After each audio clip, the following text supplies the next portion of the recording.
I only meant to stand up. That was it, just the simple act of rising from my chair after dinner, brushing my napkin from my lap, and preparing to step away from the long, candlelit dining table at Langford Estate. I didn't see Dolores behind me. I didn't hear her approach, floating in her usual cloud of expensive perfume and sharper judgment. My elbow grazed her wine glass, tipping a rich splash of red onto the ivory silk of her dress. Time slowed. I opened my mouth to apologize, but she was faster. The slap cracked across my cheek with such force I actually staggered. Gasps erupted from the guests. Silverware froze midair. Someone coughed to break the silence, but even that sounded like it didn't belong. My palm went to my cheek automatically, already burning, already pulsing. "How dare you touch me, you disgusting woman?" Dolores's voice, sharp as the jeweled brooch pinned to her shoulder, sliced through the hush like a blade. "Clean my dress and get out." My breath caught in my throat. For a second, I actually believed I was dreaming some awful, drawn-out nightmare where my mother-in-law humiliated me in front of 30 of the most well-connected people in Winterbrook.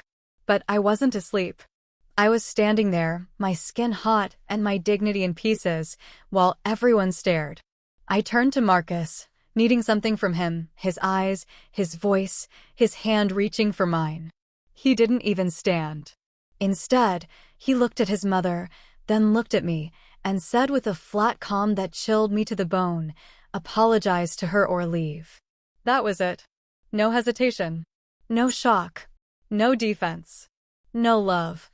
I couldn't move. I couldn't breathe. The silence stretched, thick and syrupy, and no one, not a soul, stood up for me. I looked at Marcus again, waiting for him to flinch or correct himself, to realize the weight of what he had just said. But he simply took another sip of his wine. Like none of this mattered. So I did what I had never done in the 10 years I'd been part of the Langford family. I walked away. I didn't yell. I didn't cry. I didn't even look back.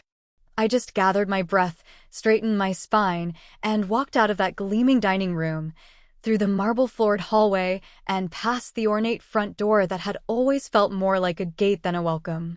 My heels echoed on the stone steps as I descended, and the cold night air hit me like a slap of its own, fresh, cutting, real. My car was parked beneath the grand archway, just where the valet had left it.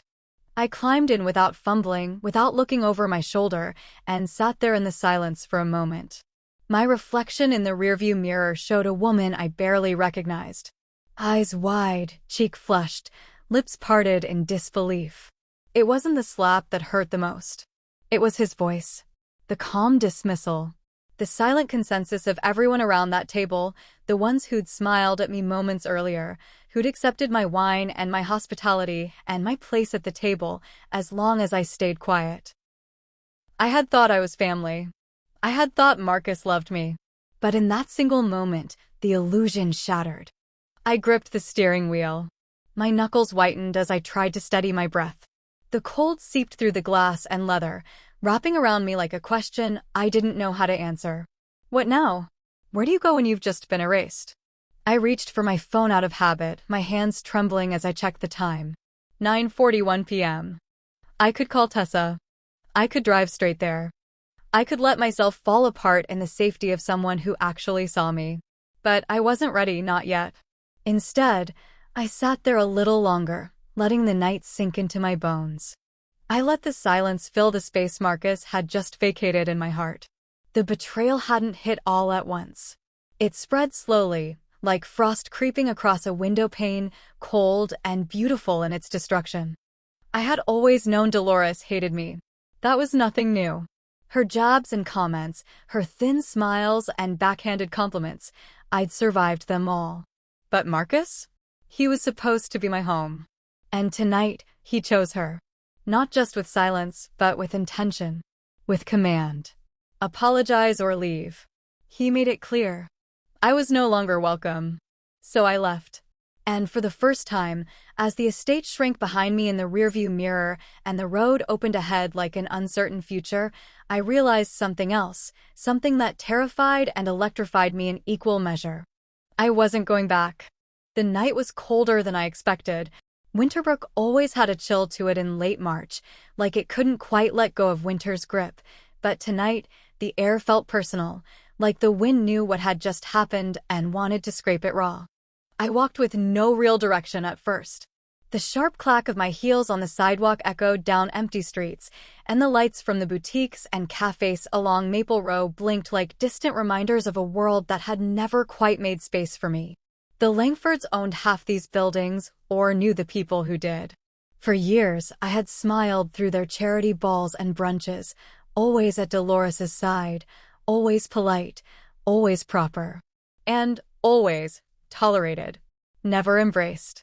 I tightened my coat around me and forced my pace to stay steady, even though my legs were shaking beneath me. The slap had left my cheek throbbing, but what hurt more was the memory of Marcus's voice. He hadn't raised it. He didn't need to. The calmness of it, the casual cruelty of giving me a choice between humiliation and exile, made it worse. I remembered the first time Dolores cut into me. It was at our engagement dinner. She'd leaned in with a chilled smile and whispered, "I do hope you understand the gravity of what you're marrying into. We are not easily impressed, Isla."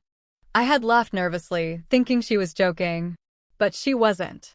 She never was. That was just the first of many slights. Critiques on how I dressed, the food I cooked, the lower middle-class school I attended. She once asked if I'd learned how to fold cloth napkins from a YouTube tutorial. Marcus always smoothed things over. He would chuckle, kiss my temple, and say, "She means well, darling. Just don't take it to heart." I did take it to heart. And I folded those damn napkins so perfectly every Thanksgiving it became second nature. And still, tonight, none of that mattered. I crossed onto Rosebend Avenue, where the street lamps flickered yellow gold across the sidewalk, and the breeze carried the scent of coffee from a closed cafe. That's when I saw our townhouse in the distance, Langford-owned, of course, tucked neatly between two brownstones. My fingers went cold just looking at it. I took the steps 2 at a time. No hesitation. No ceremony. The door creaked as I pushed it open, and the familiar scent of citrus polish hit me like a punch to the chest. Everything inside was still. Pristine. Cold. Exactly like Marcus liked it. I moved quickly, keeping my focus small. I wasn't staying long. Just enough to grab what I needed. A suitcase from the hall closet. A few sets of clothes. My passport, laptop, jewelry box. I pulled down the folder I kept tucked behind the false drawer in my desk. Account information, emergency documents, things I once hoped I'd never need alone. Upstairs, I paused for just a moment outside the bedroom door. The place where we used to talk in whispers after midnight, where I once believed I was safe. I opened the door and stared at the bed, perfectly made, not a wrinkle on the sheets. A stranger's room now. I left it untouched. My suitcase clicked shut with a finality I didn't expect. I grabbed my keys and walked back out without looking behind me. By the time I reached my car, my fingers were already dialing. The first call rang twice before Clara Vaughn's voice answered. "Clara, it's me," I said, breath fogging in the chill. "I need to activate the agreement we discussed. Tonight?" There was a pause. "Are you sure?" I nodded, even though she couldn't see me. "Yes, I'm done." We had prepared for this months ago, just in case. Clara had helped me draft the documents, the exit plans, the financial protections. She was the only one I trusted with everything. She didn't ask questions now. Just promised to start the legal motion and have papers ready by morning. The second call was harder. I stared at Roman Knox's contact photo, an old picture from our college days, him grinning with a guitar slung over one shoulder. We hadn't talked in years, not really, but if anyone could uncover what I needed, it was him. He picked up on the third ring. "Isla?" His voice was a little rougher than I remembered, like gravel smoothed by time. "Hi, Roman. I need a favor. A big one." "I'm listening." "I need you to look into the Langfords. Discreetly. Especially Dolores and Marcus. Accounts. Foundations. Anything off the books." Another pause. Then, a quiet whistle. "This sounds serious." "It is." "All right," he said. "No questions." "I'm on it." By the time I pulled into Tessa's downtown condo, the sky had gone darker. The kind of night that usually made the city feel alive. But not tonight. Tessa opened the door in her robe, saw my face, and didn't say a word. Just wrapped me in a hug and pulled me inside. For the first time all evening, I let myself exhale. I had walked through Winterbrook, through years of memories and slights and smiles that never reached anyone's eyes. I had walked through a life I once believed was mine. And I was finally walking away from it. Roman didn't waste time. By the next morning, he'd already sent me a preliminary report with a short message. There's more than dust under their gold rugs. This is going to get interesting. I sat at the little breakfast nook in Tessa's condo, the sunlight pouring through the window completely at odds with the weight in my chest. My laptop sat open in front of me, documents and spreadsheets taking up every inch of the screen. Clara had already started the legal process, and my signature on the preliminary motion for divorce was now filed with the court under seal. No turning back. I took a sip of coffee, letting it burn down my throat. I needed that heat. Needed the bitterness. I hadn't cried, not since walking out of that estate, and I didn't plan to start now. Roman's investigation had confirmed what I had suspected but never had proof of. Marcus had accounts, plural, in names I didn't recognize. Transfers made quietly, funds moved from joint holdings into private ones, always in amounts just under the threshold that would flag banking oversight. Dolores, of course, had her own buried treasures. Several charitable foundations she controlled had been funneling money into obscure shell organizations, some even offshore. The names listed were clearly aliases or distant associates. But the patterns were unmistakable. They'd built their empire on manipulation, on image. And now I was watching it crack. What stunned me the most wasn't just the deception, it was how long it had gone unnoticed. All that luxury, the parties, the speeches about giving back, the articles praising Dolores as a patron saint of Green Hollow. The perfectly arranged photographs of our family in the society pages. It had all been a lie, staged and choreographed with just enough shine to blind everyone. Everyone but me. I leaned back and opened a folder labeled prenuptial agreement. Clara had sent me the scanned original and a highlighted clause I'd nearly forgotten about. Section 12, Property Holdings and Division. I read it again to be sure. In the event of separation, any property gifted to or purchased solely by Isla Whitaker prior to marriage shall remain in her sole possession, protected from division, unless otherwise legally amended post-marriage. My eyes trailed down to the line beneath it. The Ashmore residence. A gift from my grandmother. Tucked in the mountains, Ashmore was more than a house. It was my safe place, my inheritance, my history. Marcus had insisted on using it as a weekend getaway and remodeled it with my approval, but we never altered the ownership. No transfer, no signature, no merge. It was still mine. I opened my banking portal next, double-checking the transfer Clara had helped initiate late last night. All of my personal savings, every untouched royalty from freelance consulting jobs, birthday gifts, inheritances, had been moved to a private, secured account with only my name on it. I didn't feel victorious. I felt grounded. I clicked over to my email and began composing a message. The subject line read, "Since I'm no longer welcome." No salutation. No explanation. I attached the scanned prenup page, a letter from Clara confirming legal ownership of the Ashmore estate, and a copy of the deed. The message was short. You asked me to leave. So I did. I've claimed what is mine, and I advise you both not to interfere. Any attempt to retaliate, intimidate, or harass me will be met with swift legal action. Oh, and if you think the media won't care, try me. I stared at the message for a long time before clicking send. When it whooshed off into cyberspace, I felt a strange sense of stillness settle over me.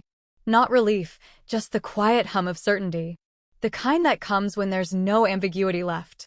Tessa padded into the kitchen, still in her pajamas, rubbing sleep from her eyes. Please tell me you're burning their house down, metaphorically speaking.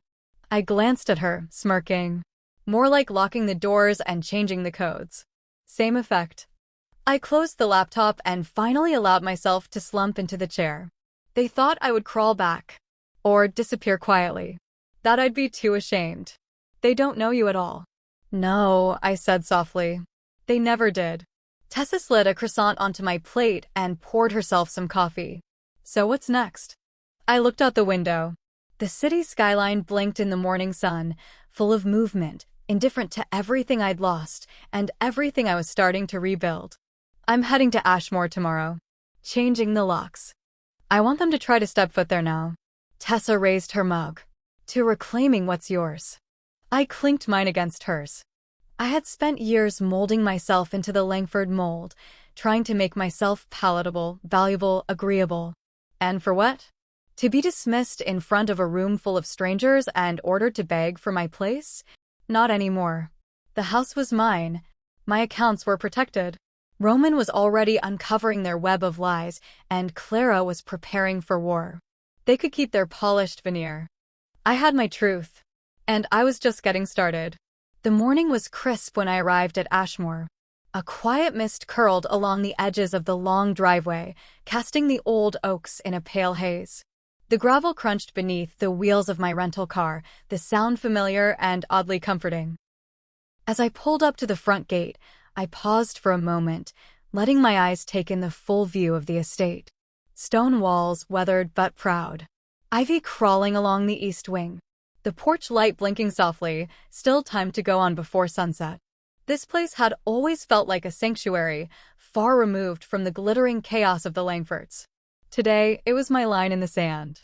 The locksmith had arrived 10 minutes before me and was just finishing up. He nodded as I stepped out of the car, clipboard in hand. Everything's secure, he said. New locks on all doors, security system reprogrammed, and we installed the gate mechanism you requested. No remote access. Only you and whoever you authorize. Perfect, I said, signing the sheet with a flourish.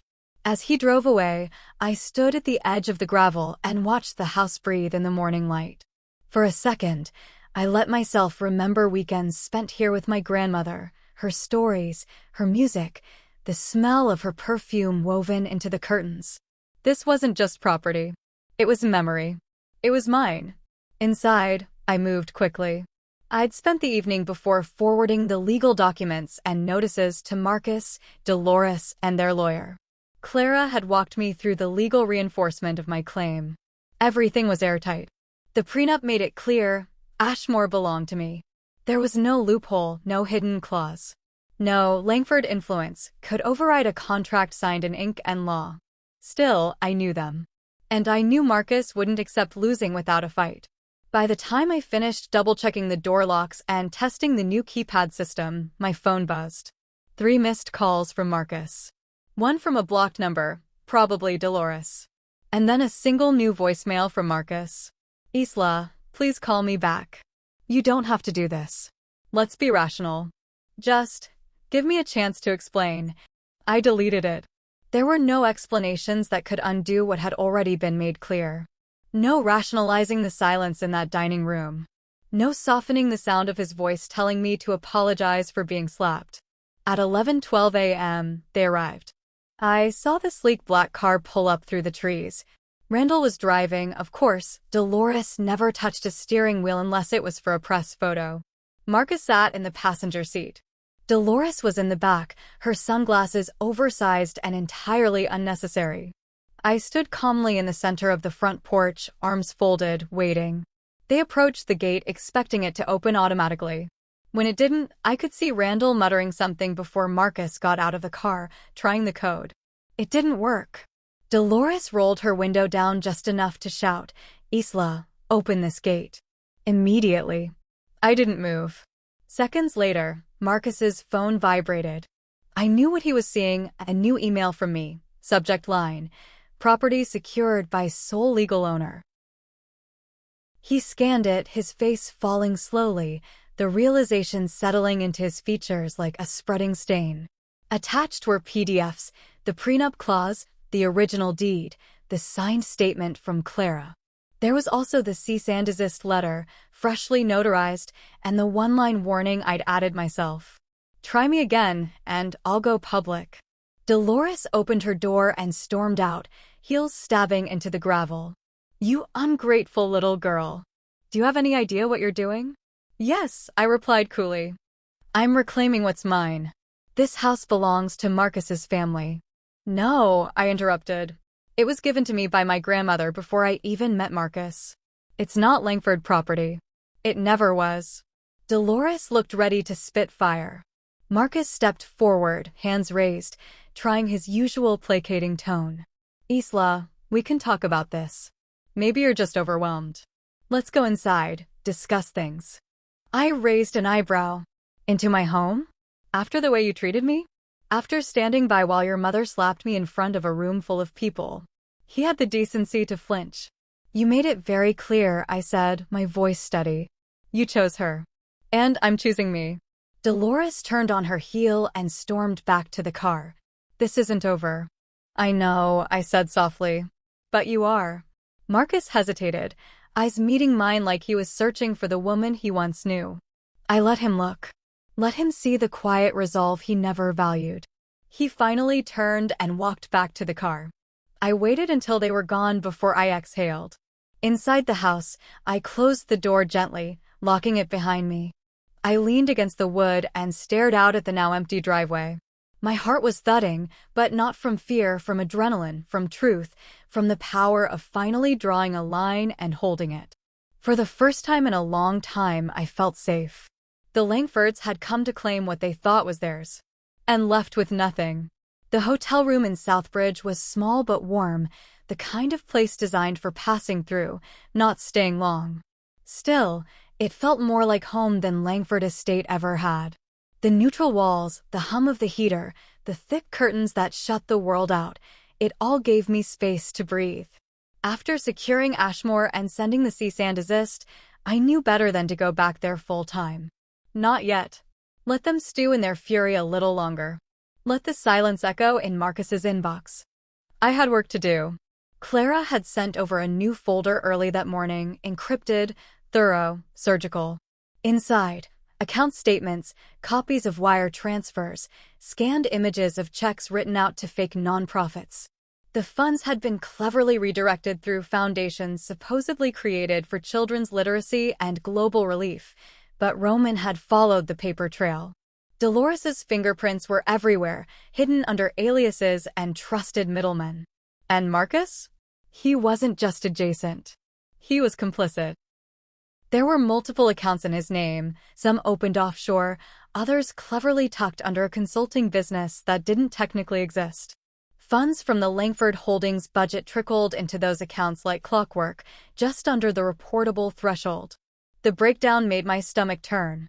I recognized some of the names on the vendor list, small companies, artists, charities I'd helped organize events for. People who trusted me. They'd used me. My image, my presence, my silence. I scrolled through screenshots Roman had labeled urgent, each one colder than the last.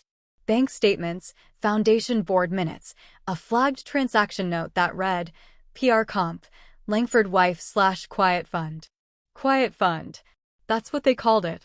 A lump formed in my throat, but I swallowed it down. I wasn't here to cry. I was here to finish what I started. I opened a blank document and began compiling everything. Clara had already drafted the official divorce filing, but we agreed it would be strengthened by the full scope of financial misconduct. Marcus had broken our prenup in more ways than one, not just morally, but legally. Hiding funds, misreporting assets, using our joint status to misrepresent donors. I'd been a pawn on their board for too long. Not anymore. When the final document was assembled, I saved it in 3 different drives and encrypted the files with a password only Clara and I knew. Then I composed my official notice of divorce. Not a text. Not a voicemail. Not some tearful phone call Marcus could twist or talk over. A direct message. Attached to a formal letter signed by Clara. Straight to his inbox. Subject line, "You asked me to leave." I'm just making it official. No hesitation. No second guessing. After it was sent, I sat back in the hotel chair and stared out the window. Southbridge wasn't glamorous. It was quiet, unassuming, but somehow it felt safer than any society luncheon or estate gala ever had. I liked the quiet here. I liked being alone. I didn't miss the whispers, the sideways glances, the way Dolores would find subtle ways to make me feel small. I remembered a garden party 3 years ago, how she laughed when I'd shown up in pale blue. "Oh, darling," she'd said loudly enough for others to hear. "I thought we agreed you'd wear something more refined. Pastels are hard for women with your coloring." Marcus had squeezed my hand, gently, under the table, and said nothing.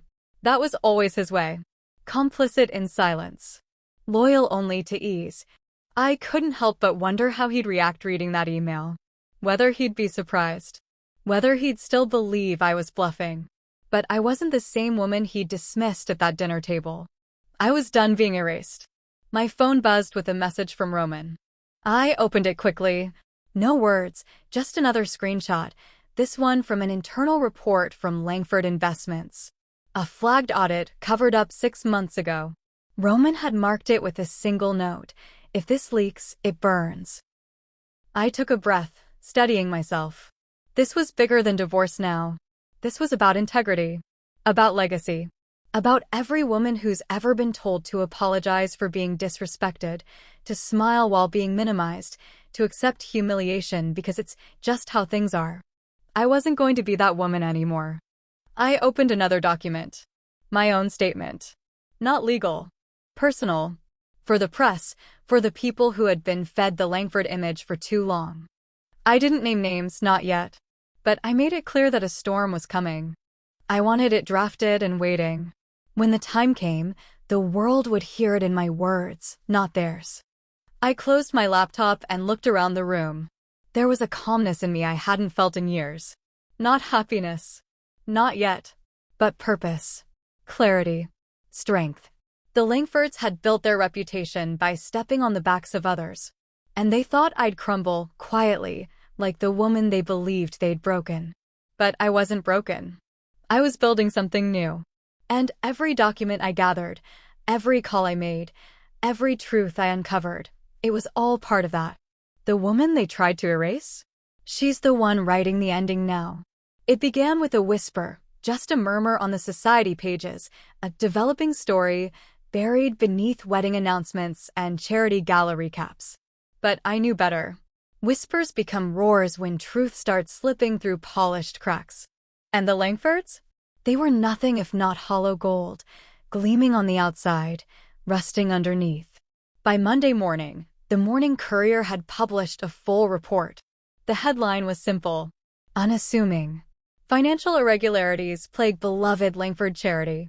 Beneath it, the beginnings of exposure. Quiet mentions of suspicious wire transfers, inconsistencies in tax records, vague financial trails that led nowhere but still reeked of something deeper. Dolores's picture accompanied the article, mid-speech at a youth event, hands raised as if offering a blessing. The caption was almost cruel in its simplicity. Founder and board chair, Dolores Langford, pictured last spring. I stared at it on my screen, coffee growing cold in my hands. Roman had done what I asked. Quietly. Precisely. He had slipped just enough to the right people to spark interest, to ignite curiosity in journalists who knew where to dig. He hadn't used my name yet. That part would come if they pushed. Clara called within the hour. "It's starting," she said calmly. "And they know." I could imagine the panic. The scrambling at Langford Holdings. The calls to PR firms. The emergency board meetings. Dolores likely pacing in designer heels, voice sharp enough to shatter glass. Marcus would be quieter. Calculating. Trying to play the long game. But neither of them could stop what had already begun.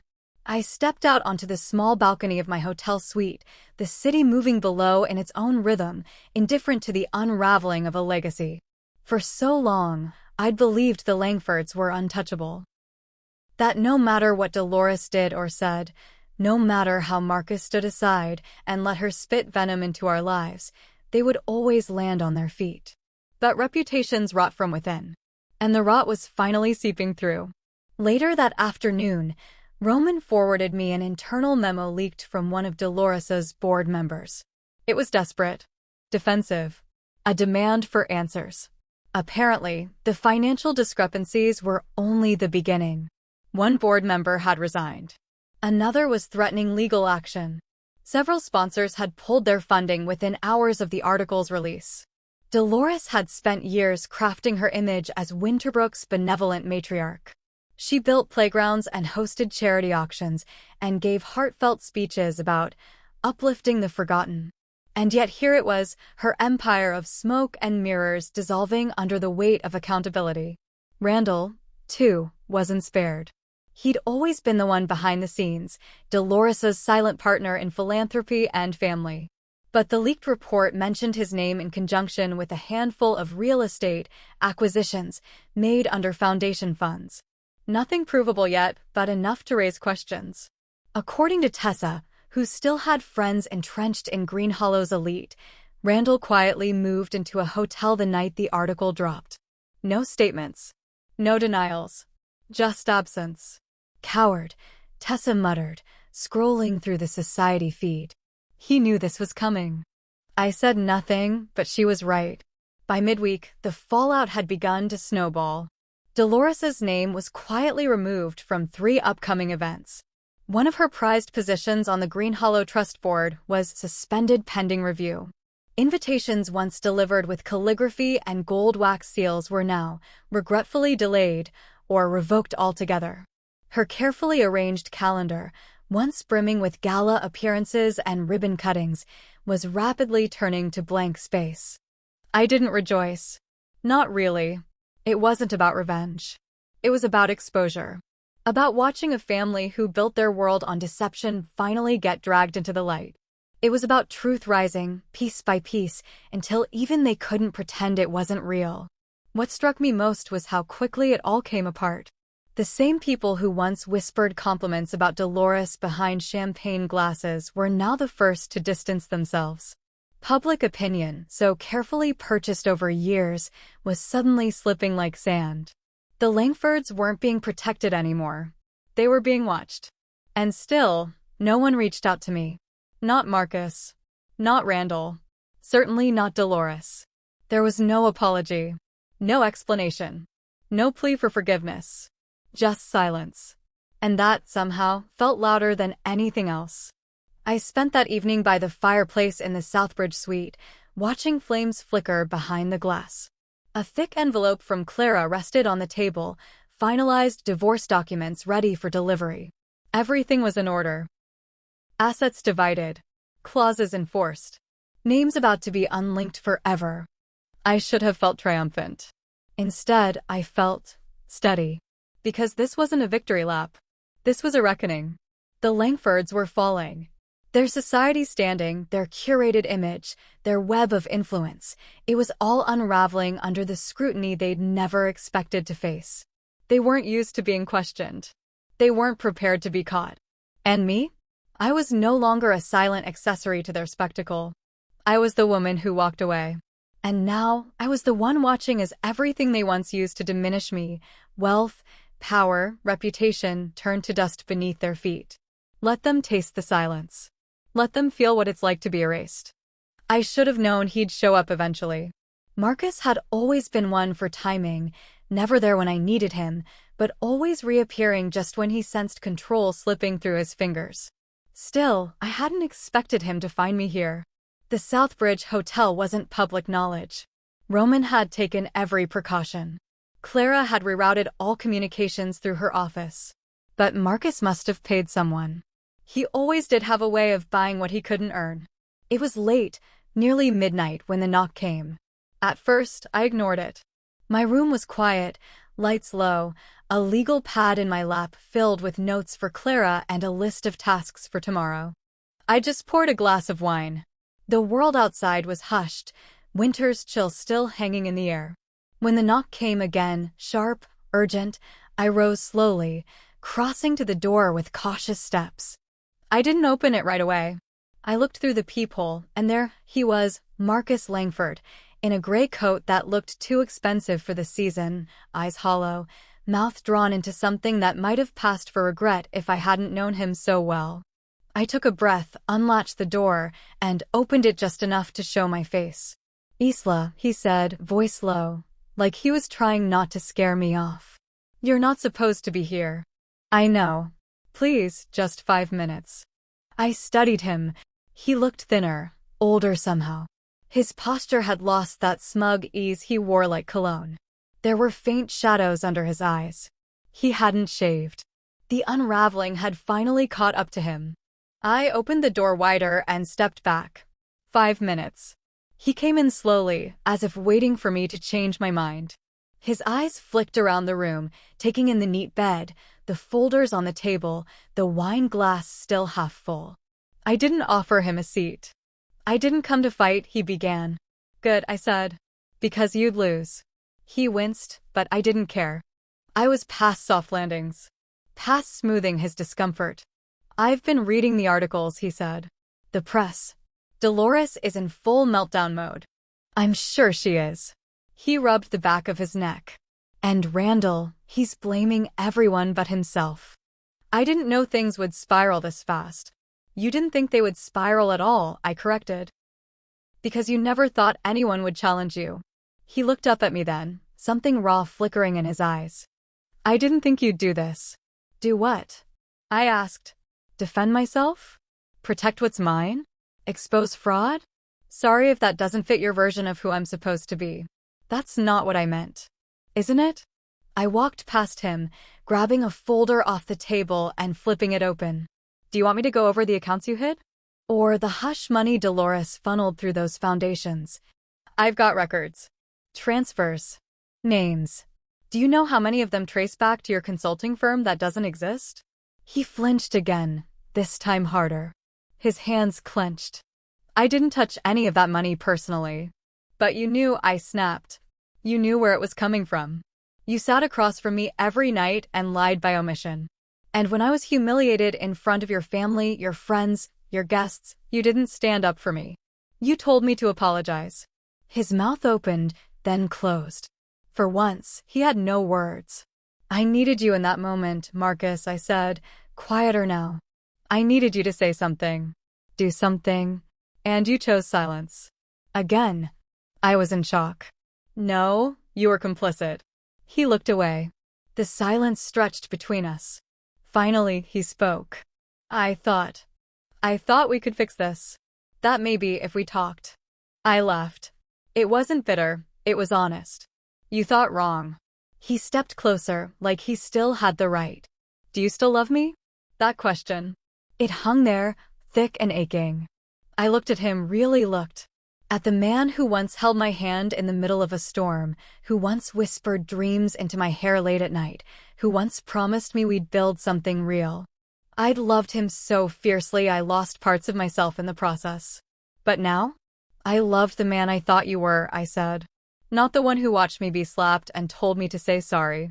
He blinked hard, and for the first time, I thought I saw tears. You told me to leave, I continued. So I did. Now it's your turn. I walked to the door and opened it. He hesitated, standing there like he still believed there might be a second chance waiting behind my silence. But there wasn't. Goodbye, Marcus. And just like that, he stepped into the hallway, and I closed the door. Not with anger. With finality. It came slowly, then all at once, the unraveling of Dolores Langford. And somehow, despite everything she'd done, I almost didn't believe it when Roman sent the message that morning. Subject, it's happening. The attachment was an article from the Courier-Standard, and the headline took up the entire screen. Langford matriarch under formal investigation. Charity scandal deepens. I sat there in the quiet of the condo's living room, sunlight pouring through gauzy curtains, the city humming softly below me, and read every word. I didn't rush. I took my time. Each line, each quote, each accusation, like steady, deliberate footsteps toward the inevitable. The article mentioned a federal probe into financial misconduct, tax evasion, laundered payments disguised as donations, shell companies traced back to foundations she'd chaired. And at the center of it all, Dolores, with her $1,000 suits and carefully rehearsed smiles, suddenly exposed to the world for who she truly was. The images they used in the article were particularly cruel. One was from last year's Green Hollow Winter Ball, where she stood on stage in a silk gown with a microphone in one hand and her other raised as if in benediction. But beside the article's content, the glamour looked grotesque. The kind of irony no editor could resist. Tessa whistled from across the room. Wow, they really didn't hold back, did they? No, I murmured, scrolling. They didn't. Roman's email had included more than just the article. He'd forwarded transcripts from leaked board meetings and financial logs now public record. One foundation, supposedly dedicated to helping displaced families, had quietly paid out over $300,000 to cover the expenses of Dolores's European travels, hotels, jewelry, even a penthouse rental in Paris. It had always been about image with her. She didn't give to give. She gave to be worshipped for giving. Now the facade had cracked, and underneath was something hollow, desperate, and mean. But it was the next message that made me sit up straight. From Roman Knox. Subject, confirmed, the affair. Attached were screenshots, flight itineraries, and blurry photos taken in Madrid. Dolores and a man I vaguely recognized, a diplomat from Luxembourg, I think. There were receipts from a private villa rental, dinner reservations, and security camera stills from an embassy gala where they'd arrived arm in arm. The photos didn't scream scandal, but paired with the timing of the financial leaks and the use of charitable funds to finance some of those trips, it was damning. And Randall had seen enough. That same afternoon, Clara called to inform me that Randall Langford had filed for divorce. No statement. No spin. Just a quiet, brutal filing submitted through his legal team. It should have satisfied me. But oddly, it just made me think of how many years Randall stood beside her, backing her every time she sliced me with words. How often he looked away, letting her destroy relationships under the guise of tradition and standards. He wasn't innocent. He'd just gotten uncomfortable. Dolores, however, was experiencing discomfort for the first time in her life. The Langford estate, once bustling with staff and social visitors, now sat mostly empty. Invitations had stopped coming. The Garden Circle revoked her honorary presidency. The city council removed her name from a downtown mural. And several nonprofits she sat on publicly disowned her, issuing press releases with cold, sterile language. Marcus, as far as I knew, had disappeared. His name was no longer listed on the Langford Holdings leadership page. Roman said he'd been forced to step down after a board vote. Quietly, without fanfare. A single sentence in a shareholder email, Marcus Langford has chosen to resign effective immediately. He hadn't chosen it. They'd stripped it from him. And Dolores, once revered, feared, and fawned over, was now living in a modest unit in Cedar Heights. Roman had driven by and snapped a photo. A beige building with narrow balconies and plain shrubbery. It wasn't squalid, but for a woman who once lived in a mansion with a chandelier bigger than my first apartment, it was a far cry from the life she'd cultivated. The image Roman sent showed her stepping out in oversized sunglasses and an old trench coat, clutching her purse like it might run away. Not many people would recognize her now. Not without the entourage or the spotlight. She looked small. There was no glee in seeing her fall. No rush of triumph. What I felt was more like closure. The final stitch pulled tight on a wound that had been festering for years. Because it was never just about the money or the headlines. It was about the way she made people feel invisible. The way she weaponized dignity. How she stood there that night and slapped me, not just with her hand, but with years of accumulated cruelty, and believed she'd get away with it again. But she hadn't. The truth caught up. The mask slipped. And now, the woman who once ruled Winterbrook's social kingdom with a gloved fist was waking up every morning in a two-bedroom rental, watching her empire dissolve through news headlines she could no longer control.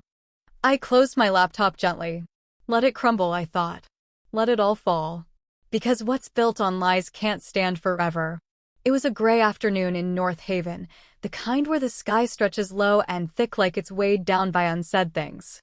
I had just finished unpacking the last box in my new apartment, a cozy, two-bedroom space above a bookstore, with light pouring in through wide windows and shelves begging to be filled. It smelled like fresh paint and possibility. My hands were still dusty when the buzzer rang.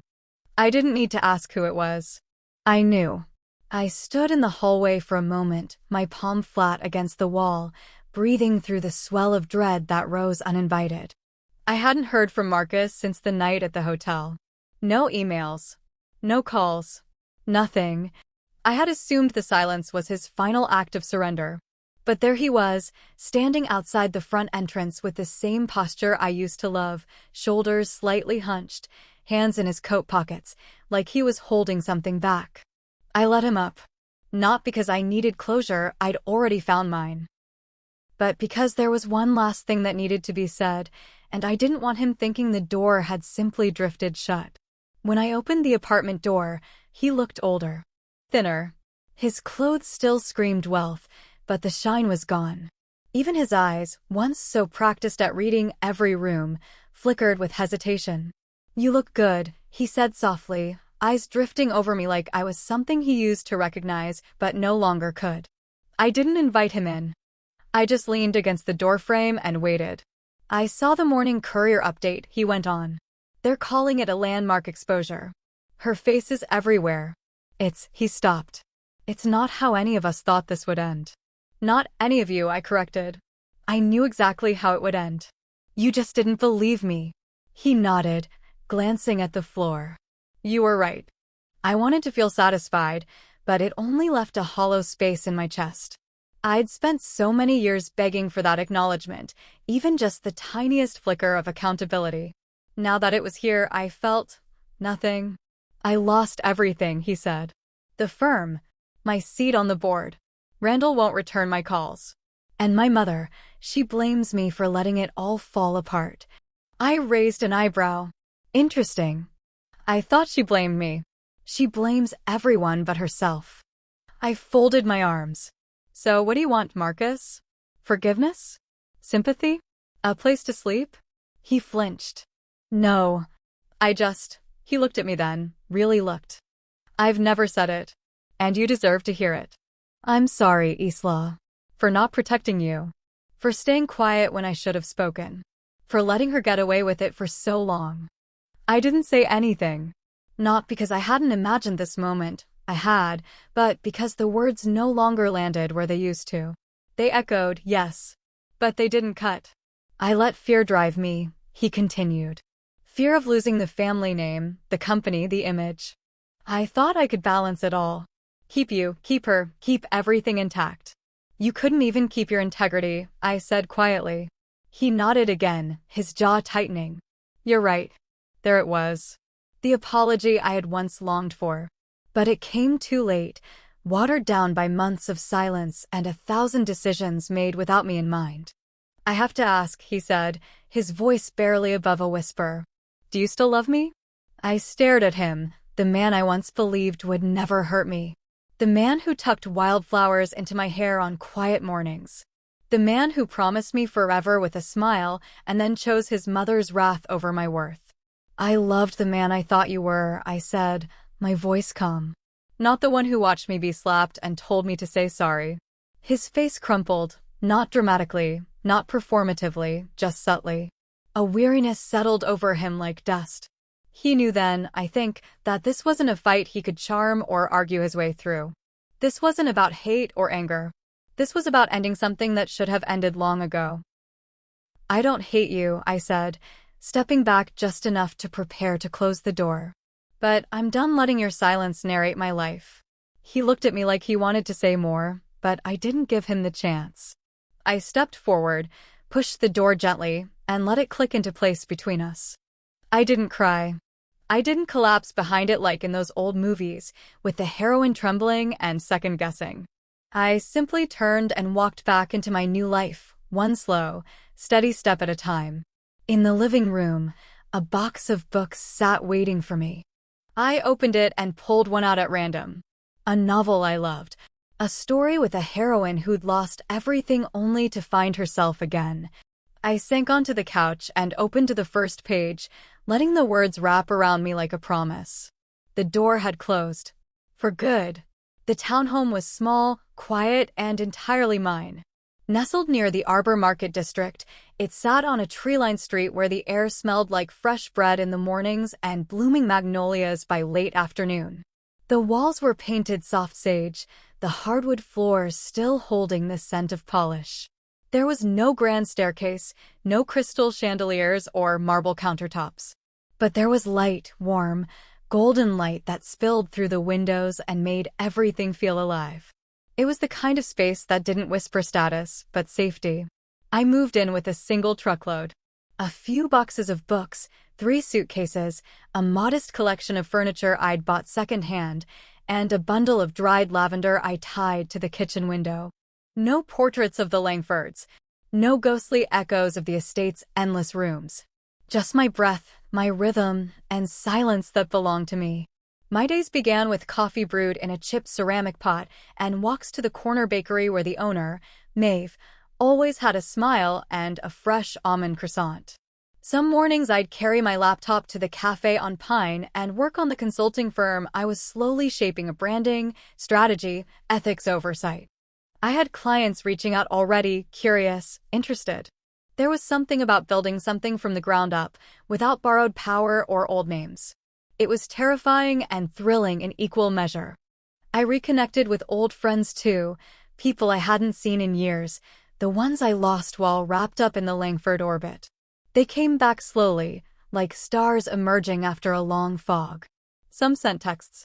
Others invited me to lunch or sent little notes of encouragement. "You look lighter," one of them said. And I did. I felt it in the way I laughed, freer, less rehearsed. I was learning how to live outside the performance. One afternoon, Clara sent me a final update. The last of the divorce settlements had been signed. Dolores was now facing formal charges for tax evasion, and more investigations were pending. Several Langford assets were frozen, and the foundations that hadn't collapsed had new leadership, none of them with the last name Langford. Marcus, according to Roman sources, had moved to a rental property in New Haven, far from the estate, stripped of title and reputation. The firm had cut ties permanently. The world they tried so hard to protect had turned its back on them, not out of malice, but simple consequence. I didn't gloat. I just exhaled, slowly, deeply. That chapter was done. I hadn't planned on attending the gallery opening. Tessa had invited me last minute, nudging me with a smile and a glass of wine. "You need color," she'd said. "You've had too much gray lately." So I went, dressed in a soft navy dress and boots that made me feel grounded. The gallery was tucked between a florist and a jazz bar in the Westfield Arts Center. Inside, it was all exposed brick and the scent of oil paint. Local artists, local hearts. Nothing curated for clout. That's where I met Jonas. He stood beside one of his own paintings, an abstract piece with streaks of stormy blue and soft gold, quietly talking to a group of visitors. His voice was low, kind, thoughtful. He didn't command attention. He drew it naturally. When we crossed paths near the cider table, it wasn't dramatic. No spark flew. He simply said, "That's a great coat," and I laughed, surprised by how easy it was to respond. We talked for an hour. About art, about the city, about how some wounds don't scar, they grow new skin. He didn't ask about the Langfords. Didn't bring up my name with weight. He treated me like a person, not a story. When the evening wound down, he offered to walk me out. As we stepped onto the cobbled street, snow began to fall, soft, like confetti from a quiet sky. "Do you believe in starting over?" he asked, watching the flakes land on his coat sleeve. I looked up at him, thoughtful. "Not really. But I believe in beginning again." We didn't kiss. We didn't exchange promises. Just a shared smile. A moment. I wasn't looking for love. Not yet.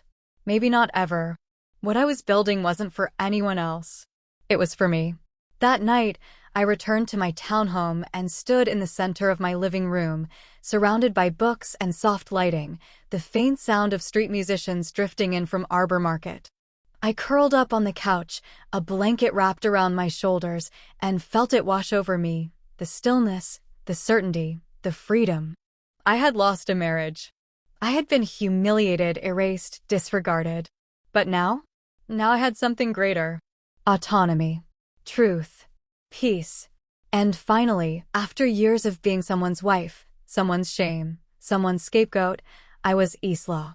Fully, freely, finally, me.